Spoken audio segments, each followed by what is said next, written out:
আমরা কি বিচার পাবো না? আমরা কি গরিব বলে কি বিচার পাবো না? একটা বছর হয়ে যায় আমার ছেলের কোনো বিচার পাইনি। 19শে জুলাইতে আমার ছেলের বিকাল 4টার সময় গুলি লাগে, তখন আমি আমার মেয়ে ঢাকা মেডিকেলে নিয়ে যাই। ওখানে কোনো ট্রিটমেন্ট হয়নি। ট্রিটমেন্ট না হওয়ার কারণে ভোর 4:10 মারা যায়। ওখান থেকে আনতে আমার অনেক, আমি এই থানা থেকে ও থানা, ও থানা থেকে ও থানা, থানায় দৌড়াদৌড়ি করতে করতে আমি যখন ক্লান্ত হয়ে যাই, তখন এক পর্যায়ে আমি পুলিশের হাতে পায়ে ধরে আমার ছেলেকে আমি আনছি সন্ধ্যা 7টার সময়।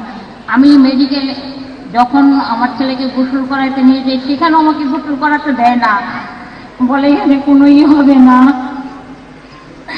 এখানে মাটি দেওয়া যাবে না। আমি অনেক কি করার পরে আমার ছেলেকে আজিমপুর মাটি দেই। আমার মেয়েদের নিয়ে আমি ধানমন্ডি যাইতে পারিনি, আমি দোকান করতে পারিনি। আমি 5ই আগস্টে আমি অনেক কষ্টের বিনিময়ে আমার মেয়েদের নিয়ে আমি দোকান করে, আমি এখনো আমার ছেলের বিচারের কোনো কিছুই আমি পাইনি। কেন? আমার ছেলের অপরাধটা কি ছিল? ছাত্রদের ডাকে সাড়া দেওয়া, এটাই কি আমার ছেলের অপরাধ? বলেন, আমি কেন আমার ছেলের বিচার পাইনি?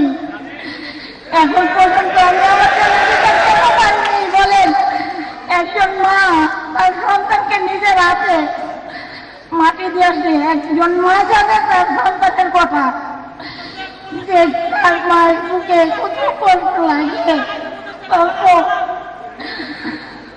এখন তো একটা বছর হয়ে যায় আমার ছেলের কোনো বিচার পাইনি। শুধু আমার ছেলে কেন, শহীদ পরিবার কোনো ছেলে, কোনো মেয়ের বিচার কেন হয়নি?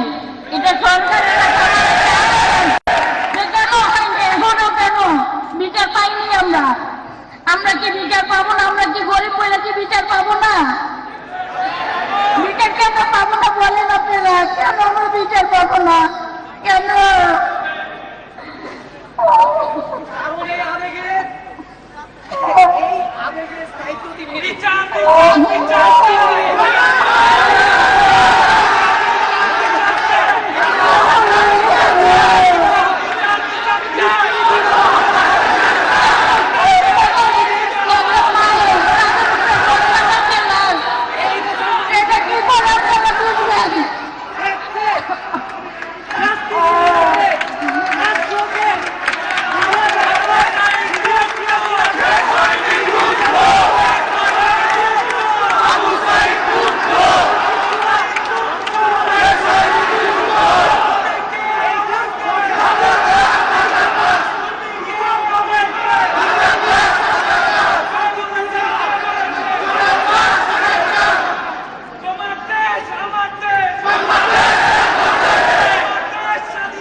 ধন্যবাদ জানাচ্ছি শহীদ শুভর মমতাময়ী জননীকে।